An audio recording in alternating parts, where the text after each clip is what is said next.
Bonjour à toutes et à tous. Ça fait un petit moment qu'on ne s'est pas vu, 4 mois. Donc la liste des 24 joueurs pour cette double confrontation face à la Croatie. Donc gardien de but, Lucas Chevalier, Mike Maignan, Brice Samba. Défenseur, Jonathan Klaus, Lucas Digne, Théo Hernandez, Ibrahima Konaté, Jules Koundé, Benjamin Pavard, William Saliba, Dayo Upamecano. Milieu de terrain, Eduardo Camavinga, Matteo Guendouzi, Manu Koné, Adrien Rabiot, Aurélien Tchouamini, Warren Zahir Emery. Attaquant, Bradley Barcola, Ousmane Dembélé, Désiré Doué, Randal Colomwani, Kylian Mbappé, Michael Olise, Marcus Thuram.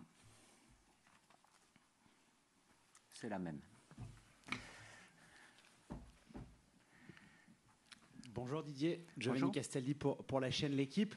Donc présence de Désiré Doué, qu'est-ce qui vous a motivé à le sélectionner? C'est notamment la Ligue des Champions avec le Paris Saint-Germain. Merci.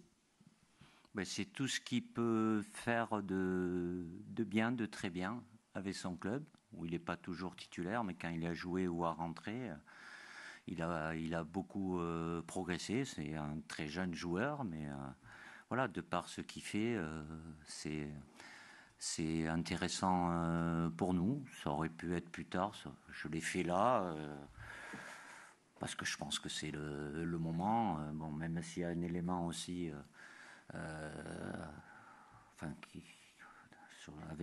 sur lequel je peux tenir compte, mais c'est surtout par rapport au fait qu'il ne pourra pas participer au championnat d'Europe Espoir, puisque, comme vous devez le savoir, la Coupe du Monde des clubs est prioritaire. Donc, c'est bien qu'il puisse être là avec nous, de par ce qu'il fait depuis plusieurs semaines, plusieurs mois.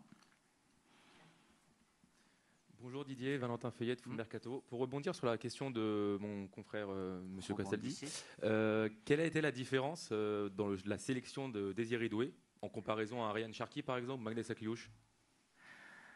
Ce sont aussi deux jeunes joueurs qui font de très bonnes choses avec leur club, dans des profils pas tout à fait identiques. Voilà, après, les places sont très chères aussi. Ces deux joueurs-là sont censés être concernés par l'Euro Esport, ce qui ne veut pas dire qu'ils ne pourraient pas, là où dans un futur proche, venir en équipe de France A. C'est des qualités différentes, mais il y a trois potentiels très, très, très intéressants. Peut-être je ne vais pas dire l'avantage, mais ce que peut avoir au-delà de ce qu'il peut faire sur le terrain, Désiré Doué, c'est sa polyvalence, où il est capable de jouer à beaucoup de postes offensifs, voire au milieu de terrain aussi. Bonjour Didier, Damien Degore, L'Équipe. Oui. 24 joueurs, est-ce que c'est le fait que les matchs soient rapprochés en 3 jours qui motive cette décision? Et deuxième petite question, pourquoi N'Golo Kanté n'est pas là? Est-ce que c'est un problème physique ou c'est juste une décision sportive? 24,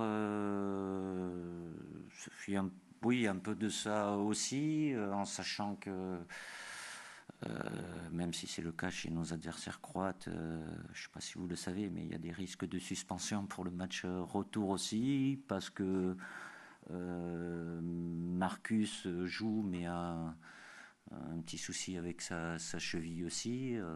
Il a joué mardi, il a été très bon, il a marqué, il rejouera sans doute ce week-end, donc on fera le point, parce que aussi j'avais envie que Désiré Doué soit avec nous sur ce rassemblement, et sans enlever forcément d'autres joueurs qui étaient là ou qui reviennent ou qui ont été là en la période automnale et qui ont répondu aux attentes. En ce qui concerne N'Jé, j'ai discuté avec lui. Il a un match de prévu demain, mais il ne jouera pas parce qu'il a pris 4 cartons jaunes, donc il est suspendu. Il a un petit souci musculaire. Donc j'ai pris la décision de ne pas le prendre. Ça laisse aussi la possibilité à d'autres joueurs qui ont moins d'expérience de pouvoir avoir du temps de jeu sur ces 2 matchs-là. Bonjour Didier, Jean-François Pérez, le JDD. Oui. Même si Lille a été éliminé de la Ligue des Champions hier soir, Lucas Chevalier multiplie les prestations de classe ces dernières semaines, ces derniers mois. Sachant que Mike Maignan et Brice Samba, on va dire, ont des semaines peut-être un petit peu plus délicates en ce moment, est-ce que c'est susceptible de remettre en cause la hiérarchie au poste de gardien de but à court terme? Merci. Écoutez, la hiérarchie, elle est ponctuelle, même si, comme vous parlez de Mike ou de Brice, comme tout joueur de champ, ils peuvent avoir des périodes sur une saison où elles soient un peu moins bonnes que d'habitude. Après, c'est un poste spécifique. C'est vrai que Lucas fait de très bonnes performances. Je sais que vous l'appréciez beaucoup. Ça, vous êtes unanime là-dessus. Il a les qualités, bien évidemment, même si malheureusement pour lui et le LOSC, ils n'ont pas réussi à se qualifier face à Dortmund. Comme à chaque rassemblement, je discute avec les joueurs concernés. Il n'y a rien qui est figé. Le poste de gardien est bien spécifique aussi, avec au-delà des qualités des uns et des autres, il y a aussi évidemment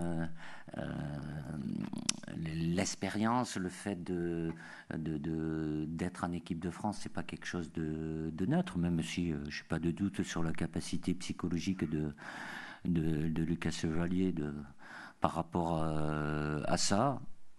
Moi, de mon côté, quand j'ai les 3 là, et je rajoute Alphonse Areola aussi, qui n'est pas là, mais qui rejoue et qui fait de bonnes performances, poste de gardien, il y a des garanties. Et après, c'est de la concurrence. Là, il y aura forcément une hiérarchie. Aujourd'hui, le numéro 1, c'est Mike, bien évidemment, même s'il a eu des derniers matchs plus compliqués, comme son club. C'est souvent lié des fois, comme pour les joueurs de champ. Et de faire en sorte que les 3 fonctionnent bien, et je discuterai avec eux par rapport à là, et puis après tout dépendra de ce qu'ils feront aussi, même si Brice Samba a une période un peu plus difficile, même s'il a fait quelques bonnes performances, notamment celle face au PSG. Voilà, il y a 2 gardiens, Mike et Brice, qui ont une expérience, un vécu. Lucas en a moins, mais il pousse, et c'est très bien, et qu'il continue à pousser. Bonjour Didier, Adrien Chantegrelet du Parisien. Vous avez rappelé cette fois-ci Kylian Mbappé, après les 2 précédents rassemblements qu'il avait manqué. Est-ce qu'il aura le brassard de capitaine durant ce rassemblement? Est-ce que c'est acté? Est-ce que vous avez discuté avec lui et pris la décision? J'ai discuté avec lui, j'ai changé, mais je vous confirme ce que j'ai déjà dit il y a quelques semaines. Oui, il sera capitaine. Ah, ça excite, ça demande des réponses. Bonjour Didier, Philippe Sanforge pour RTL. On va essayer d'aller un tout petit peu plus loin dans les échanges que vous avez pu avoir avec lui. Oh, bah alors là, est-ce que... non, mais je tente ma chance quand même. Non, c'est pas mon style, quoi. On avait bien compris déjà que vous aviez l'intention de conserver votre confiance en lui pour le poste, pour ce rôle de capitaine. Est-ce que lui, il est prêt à endosser, on va dire, les contours du poste dans les mêmes conditions qu'auparavant, ou est-ce que le rôle de capitaine peut éventuellement un petit peu évoluer à la marge? C'est-à-dire, traduisez un petit peu, parce que... Par exemple, sur les conférences de presse. Ah, les obligations médiatiques. J'ai déjà aménagé. Voilà, il y a des obligations qui deviennent de plus en plus importantes, qui exposent aussi. J'ai bien conscience de ça. D'ailleurs, et c'est pas ma décision ou celle de Raphaël. Désolé pour vous qu'il n'y ait plus des entretiens individuels comme ça se faisait, mais c'est pas parce que je veux pas ou Raphaël ne veut pas, c'est que à partir du moment où les joueurs veulent pas les faire pour X raisons, je dis pas qu'ils ont de bonnes ou de mauvaises raisons. Donc évidemment aujourd'hui les obligations médiatiques avec les conséquences que ça peut avoir. Voilà, ça a toujours pris de la place, ça en prend encore plus, mais c'est pas pour autant que Kylian les fuit. Il parle pas régulièrement, mais il a eu à parler en équipe de France. Il n'est pas venu à chaque conférence de presse de chaque match qu'on a eu à jouer, parce que ça, même si peut-être avant Hugo en faisait beaucoup plus, mais ça prend beaucoup d'énergie aussi, et avec évidemment les risques ou les conséquences que ça peut avoir selon les questions que vous leur posez, les réponses qu'ils peuvent faire, des sujets qui sont plus ou moins sensibles aussi. Donc, mais pour Kylian, il sait très bien qu'il y a des moins, je peux dire moins, ça veut dire quoi moins, il y aura 2 conférences de presse, donc voilà. Qui soit concerné, il le sort. Rebonjour Didier, pas de questions sur Kylian, désolé, on va parler de... Non. On va parler d'Ousmane Dembélé. Il évolue beaucoup dans l'axe actuellement au Paris Saint-Germain. Il a une réussite folle devant le but actuellement. Déjà, est-ce que vous êtes surpris de cette efficacité? Et est-ce que vous envisagez de l'utiliser dans l'axe pour laisser le côté gauche à Kylian qu'il aime tant? Merci. Alors, j'ai déjà répondu, mais cette question, c'est facile de dire que je ne suis pas surpris. Ousmane a toujours eu une adresse très élevée dans tout le travail spécifique, même si c'est en fin de séance ou dans une séance. Après, de par les efforts qu'il faisait, certainement, il avait moins de lucidité. Quand vous partez sur des courses, des sprints à haute intensité, sur des distances assez longues, voilà, il est plus près du but, bien évidemment. Il a une position au départ qui est axiale, mais bon, je pense que vous regardez les matchs, il y a beaucoup de permutations, mais il sent bien les coups. Et aujourd'hui, comme il est en pleine confiance, il a une efficacité qui est, je ne vais pas dire maximale, mais qui est très élevée. Tant mieux, je lui ai dit d'ailleurs s'il pouvait en garder un petit peu pour nous, ça serait bien. Après, je suis désolé, mais dire que Kylian, c'est son côté gauche, Kylian, il y a bien longtemps qu'il est avec nous. Il aime bien, mais c'est pas être à gauche. Aujourd'hui, c'est un attaquant axial qui aime bien avoir de la liberté. Et à tous les joueurs offensifs que j'ai eus, Kylian évidemment et les autres, il y a toujours eu de la liberté. Il y a une position de départ, mais évidemment, voilà. Après, c'est de la complémentarité, mais c'est pas une position fixe aussi. Donc, mon objectif, c'est de faire en sorte d'avoir une animation offensive qui soit la plus dangereuse possible pour l'adversaire, en sachant que l'adversaire va nous proposer un schéma qui, voilà. Qui peut être plus ou moins différent aussi, mais j'ai toujours eu cet objectif-là et je continuerai. Après, c'est pas mettre, dans l'idéal, c'est mettre les joueurs dans leur meilleure position, mais c'est pas fixe. Et vous vous rendez bien compte l'image que vous pouvez avoir du positionnement d'une équipe et des joueurs à un moment, 30 secondes après, c'est pas forcément la même. Donc et c'est ça qui est intéressant, ça permet aussi d'être moins prévisible pour l'adversaire. Bonjour Didier, Baptiste Després, Le Figaro. Il y a un hommage qui sera rendu à Olivier Giroud à la fin de la semaine prochaine. Antoine Griezmann ne sera pas là. Est-ce que tu peux nous dire pourquoi? Et est-ce que pour toi, il y a une hypothèse sur le fait qu'en 2026, il puisse revenir pour la Coupe du Monde? Ou non, c'est définitivement acté? Son arrêt en équipe de France. Je pense que le président a déjà répondu à cette question avant la conférence de presse, donc je ne me suis pas occupé de ça. C'est une très bonne chose et le président Diallo est très attaché à ça, de rendre hommage aux joueurs qui ont marqué l'équipe de France. Et c'est le cas évidemment d'Olivier et d'Antoine. Vous connaissez les raisons. Je ne vais pas vous en dire plus ou changer. C'est factuel. Et ça devait être tous les deux, mais Antoine a un planning qui ne lui permet pas d'être là. Ça sera fait ultérieurement. Après, ça laisse libre cours à chacun d'entre vous de pouvoir interpréter, imaginer, même si voilà, Antoine, de par l'échange qu'on a eu au mois de septembre, et il a eu, puisqu'on lui a reposé la question quand il a joué contre le PSG, il a réaffirmé sa décision. Si vous avez des éléments que je n'ai pas et qui vont dans un autre sens, moi je n'ai pas aujourd'hui, donc voilà, mais il y aura Olivier qui sera là, le stade sera plein, le stade de France, je vous le répète, donc c'est quand même 80 000 personnes, c'est beau, et le président avec la fédération a fait tout pour que ça soit un très bel hommage. Bonjour. Qui ? Bonjour, oui, ici Didier, bonjour, Guillaume Trier, Beansport. Les joueurs parisiens, les joueurs offensifs ont montré qu'ils étaient très efficaces dans le pressing et le contre-pressing. Est-ce que ça vous donne des idées d'animation défensive ? Est-ce que vous estimez que c'est quelque chose qui est possible de faire dans un contexte international en sélection ? Dans l'absolu, tout est possible. Après, c'est des choix. Ça dépend si on a le ballon, si on l'a pas. Mais je pars du principe qu'on l'ait le plus possible pour mettre l'adversaire en difficulté. Après, si j'estime qu'on a la capacité de pouvoir bien le faire pendant une période où tout le match, c'est souvent difficile, mais plus on récupère le ballon haut, plus on est près du but. Donc, on est censé être dangereux.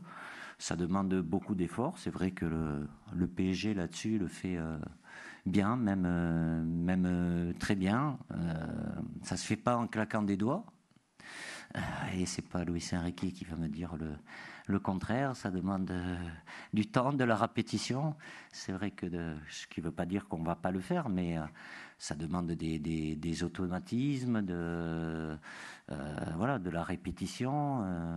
Nous, on n'aura pas trop de temps. Beaucoup de joueurs vont jouer dimanche.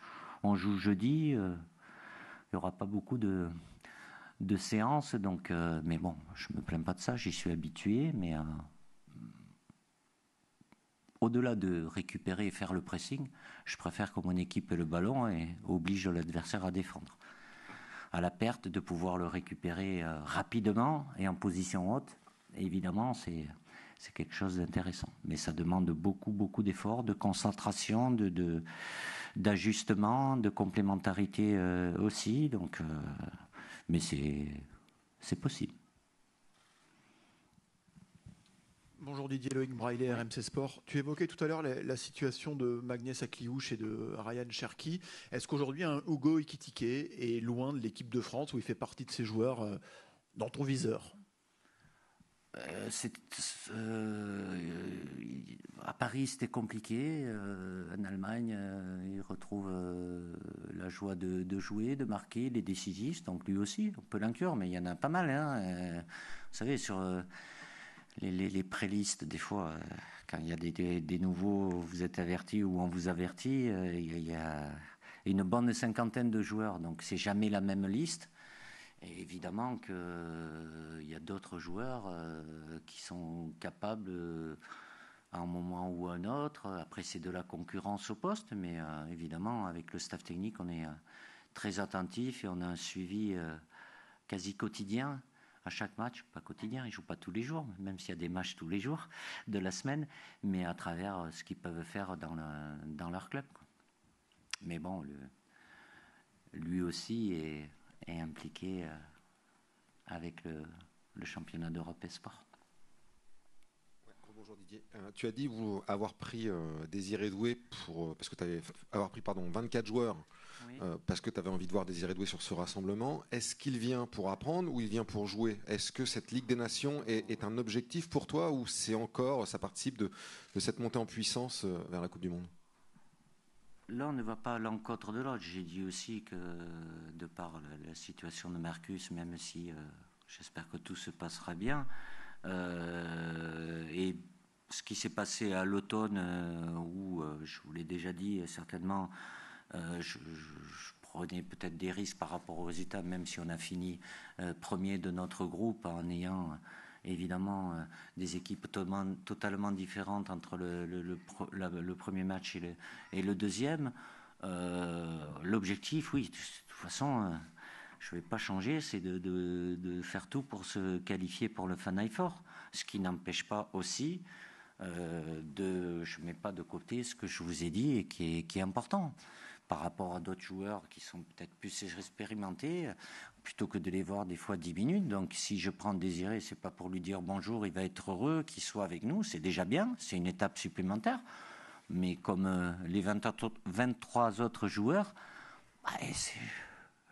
j'ose espérer qu'il a envie de jouer et d'avoir le plus de temps de jeu. Est-ce qu'il en aura? On verra comment ça se passe, mais je le considère comme les autres joueurs et avoir lui aussi la possibilité d'être en action.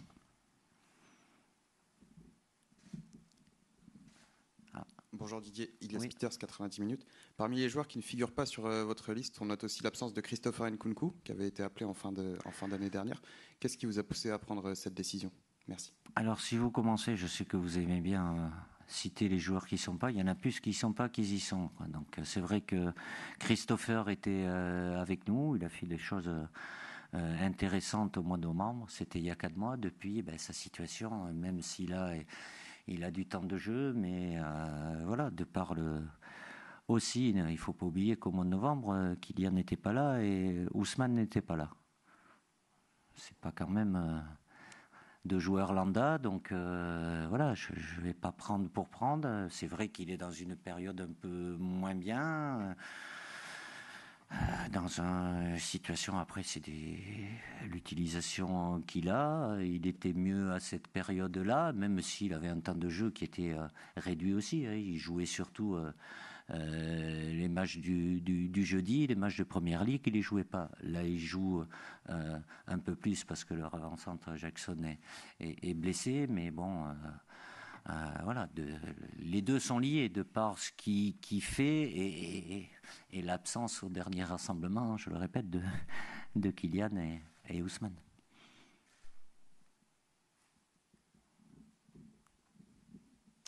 Oui, Didier, vous allez jouer le match à domicile au Stade de France. Il est possible que ce soit le dernier avant de longs mois. Il y a une situation contractuelle qui est bloquée aujourd'hui. Je ne suis pas président. Alors, vous n'avez pas d'emprise sur cette question-là, mais est-ce que ça vous inspire? Est-ce que ça vous chagrine, ça vous embête ou pas, le fait qu'il est possible que l'équipe de France ne retourne pas au Stade de France pendant peut-être 1 an ou 2, selon la Je ne sais pas, je n'ai pas la réponse. Voilà, le Stade de France et l'équipe de France est liée historiquement au Stade de France, mais il faut remonter à bien longtemps. Et oui, c'est notre stade. Après, voilà, je n'ai pas les éléments, je ne prends pas ces décisions-là, je ne sais pas quelles seront les décisions. On sera amené à aller en province probablement. Voilà, je n'ai pas les réponses, il faut les poser au président. Qu'on soit bien au Stade de France et qu'on se chante chez nous, oui, bien évidemment, avec la capacité, ce qu'il y avait au départ.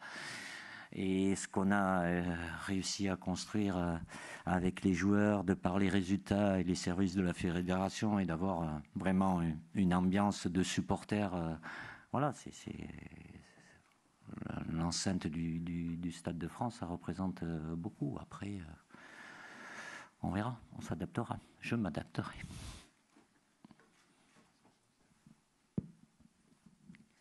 Je suis à gauche, à droite. Bonjour Didier, Clément Gavard pour SoFoot. Pour revenir sur Désiré Doué, vous avez parlé de sa polyvalence. Selon vous, à quel poste il pourrait le mieux exprimer ses qualités, sur un côté ou dans l'axe? Dans la foulée de cette question aussi, quel joueur il peut vous rappeler au niveau du profil parmi ceux que vous avez connus depuis que vous êtes sélectionneur de l'équipe de France? Est-ce qu'il y a un profil qui peut vous rappeler? Merci. Alors, je vais finir par la deuxième partie de votre question. Comparer, il a ses qualités, le comparer à un qui a fait... il a 19 ans, il a beaucoup progressé par rapport à ce qu'il faisait à Rennes et au début au PSG et maintenant, qui continue comme ça. On ne va pas le comparer à d'autres joueurs qui ont fait 10 ans de carrière non plus. Après, entre côté et axe, je ne suis pas persuadé que ce soit un joueur axial, qui puisse jouer sur les côtés, des deux côtés, oui, qui puisse jouer au milieu dans différentes positions aussi. C'est le cas de temps en temps avec le PSG. Donc, à lui de confirmer tout ce qu'il fait de très bien jusqu'à maintenant et qu'il est censé continuer avec nous et après ce rassemblement aussi. Bonjour Didier. Une petite question sur Corentin Tolisso qui a récemment dit qu'il adorerait revenir en équipe de France. Qu'est-ce qui fait aujourd'hui qu'il n'a pas forcément sa place par rapport à un Matteo Guendouzi ou un Manu Koné dans votre esprit par exemple? Allez, une question sur quelqu'un que je n'ai pas pris. Coco, je suis content pour lui, pour son club, mais pour lui surtout qu'il ait retrouvé un très bon niveau. Je sais évidemment qu'il est attaché comme beaucoup. Lui, de par ce qu'il a pu vivre avec l'équipe de France à travers les succès qu'on a connus. Voilà, après, il y a des joueurs, je le répète, qui ont été là, qui ont répondu. La porte n'est pas fermée. Il est revenu dans la pré-liste lui aussi, alors qu'il n'y a pas été pendant un bon moment. Je n'ai pas besoin d'avoir d'articles des uns et des autres ou d'appels du pied ou autre pour savoir qu'il est attaché à l'équipe de France. C'est pas le seul, mais après j'ai des choix à faire sur le moment par rapport à des joueurs qui étaient là et qui ont répondu à mes attentes. Bonjour Didier, Isabelle Gracien d'Infosport 75. Dans quel état d'esprit vous allez aborder ce match face à la Croatie? Avec l'intention, l'objectif sur ces deux rencontres de pouvoir se qualifier. On aura une réponse sur de ce que sera l'année suivante et l'ordre des matchs. Parce qu'aujourd'hui, évidemment, en se qualifiant, on sait notre groupe de qualification. Donc aujourd'hui, on a potentiellement dans la course à la qualification 7 adversaires. On saura, groupe de quoi, groupe de 5, on commence en juin, on commence en septembre, mais au-delà de cet aspect qui est quand même important, parce que ça demande aussi beaucoup de préparation pour les observateurs, les analystes vidéo, de pouvoir avoir le maximum d'éléments et d'avoir les réponses le plus rapidement possible. Mais l'objectif numéro 1, c'est tout faire pour se qualifier. Bonjour Didier, c'est la première fois qu'on vous voit depuis que vous avez annoncé votre décision de quitter votre poste après la Coupe du Monde 2026. Je ne me suis pas caché pourtant. Mais... Pas caché, mais c'est la première fois qu'on vous voit ici en conférence de presse au siège de la Fédération. Qu'est-ce que ça change pour vous, le fait de savoir que le compte à rebours est enclenché dans la conception de votre boulot au quotidien ou dans votre façon de l'aborder, de la vivre désormais? Merci. Rien du tout. Voilà. L'important, c'est aujourd'hui et demain. C'était... peut-être me répéter, mais pour moi, c'était pas, même si Raphaël va peut-être sourire, pour moi, c'est une non-annonce. J'ai juste spécifié parce que mon contrat est comme ça et puis parce que j'estime que c'est très bien comme ça. Donc, j'ai la même énergie, la même envie, la même détermination de tout faire par rapport aux échéances qui sont les nôtres pour maintenir l'équipe de France où elle est depuis de nombreuses années.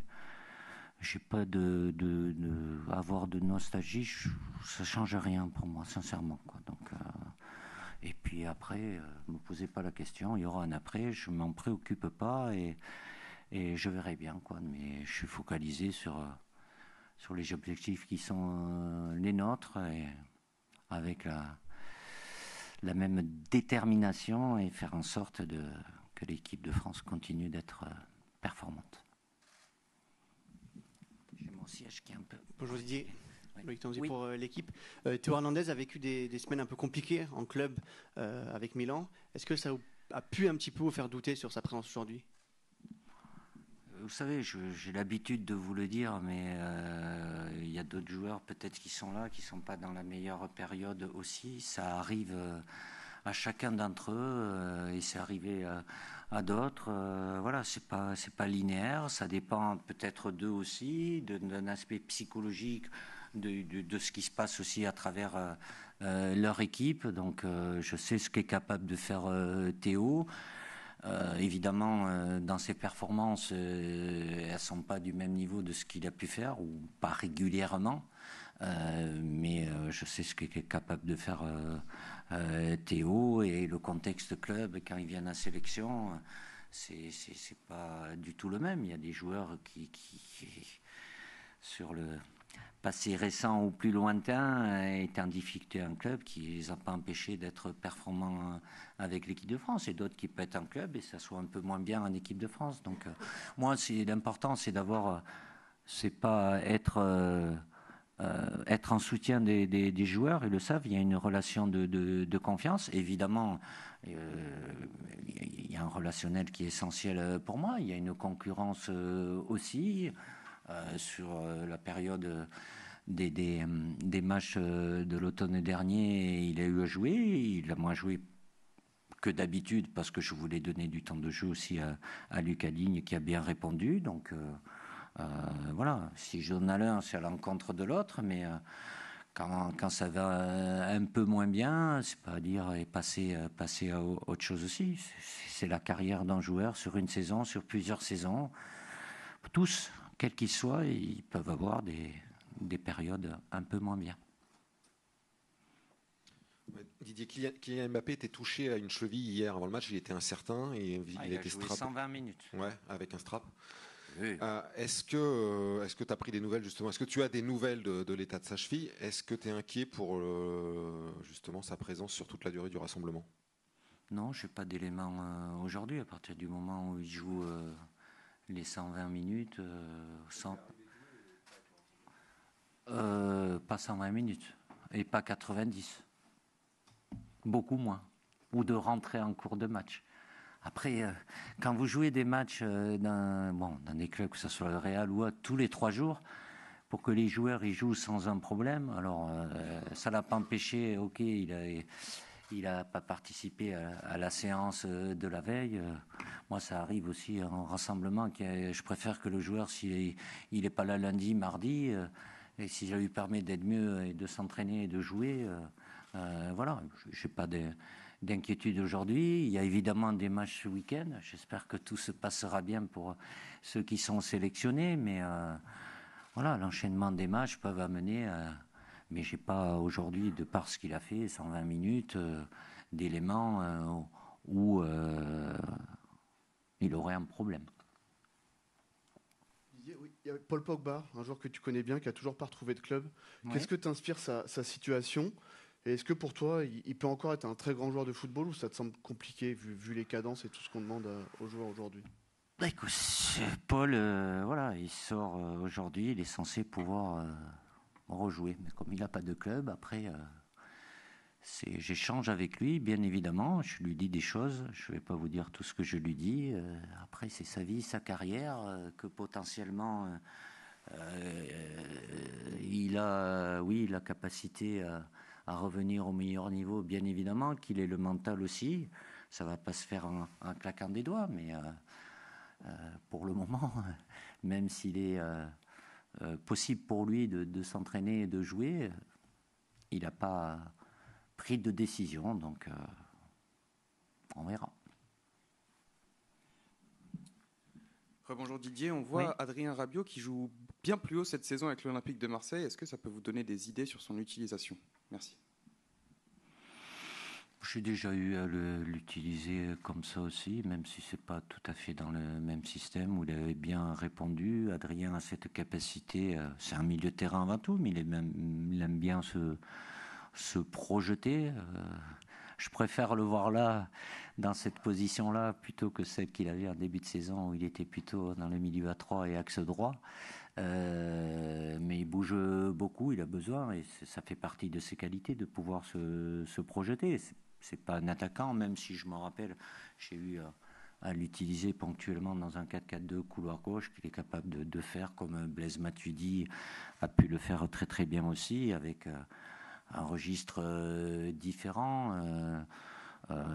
Adrien est un milieu de terrain complet, mais même s'il joue au départ, il est positionné haut, il a tendance à décrocher aussi, mais à être offensivement, parce qu'offensivement, il est intéressant par ses projections et sa capacité au-delà de son jeu de tête, surtout avec nous, et de sa capacité à pouvoir marquer. Mais c'est un milieu qui peut jouer sur une position un peu plus haute, mais c'est pas un attaquant. Il n'a pas le profil d'un attaquant. Après, vu comment joue Marseille avec un système où quand un Merlin se projette très très haut quand il est à gauche, voilà, il se retrouve dans une position plus de milieu de terrain. C'est bon. Une dernière question, s'il vous plaît. Ah, la dernière. Bonjour Didier Joannasson pour Instinct Foot. Vous avez appelé Randall Colomwani, il a récemment changé de club. Très bon club. À la trêve hivernale. Avez-vous pu échanger avec lui? Est-ce que vous pensez réellement que c'était la pression parisienne qui l'empêchait de se libérer, ou c'est une histoire de système, d'adaptation, parce qu'il s'est très vite adapté justement dans le championnat italien? Ça, c'est vrai. Après, sa situation au PSG était compliquée, voire très compliquée en termes de temps de jeu. Après, est-ce que c'est lié à lui, choix de l'entraîneur forcément, système, voilà. Après, qu'il ait pu aller à la Juventus de Turin et tout de suite répondre aux attentes, c'est son mérite. Donc, tant mieux pour lui. C'est mieux aussi pour nous et pour l'équipe de France, parce que en termes de, même si ça l'avait pas empêché dans la période du mois d'automne, en ayant peu de temps de jeu au PSG, d'être performant avec nous, mais pour lui, pour son rythme, question de confiance aussi, il a fait ce choix-là et ça lui donne raison. Donc je préfère des joueurs qui aient du temps de jeu et des attaquants qui marquent, et c'est le cas, mais même s'ils ne marquent pas à tous les matchs. Donc voilà, et ça ne va pas à l'encontre des résultats du PSG, puisque sans lui, mais la Juve est très contente de l'avoir, et par rapport à nous, évidemment, je suis convaincu que c'est mieux pour lui. Merci. Merci. Donc rendez-vous lundi 16h pour l'arrivée des joueurs et 17h30 pour l'entraînement Clairefontaine. Merci.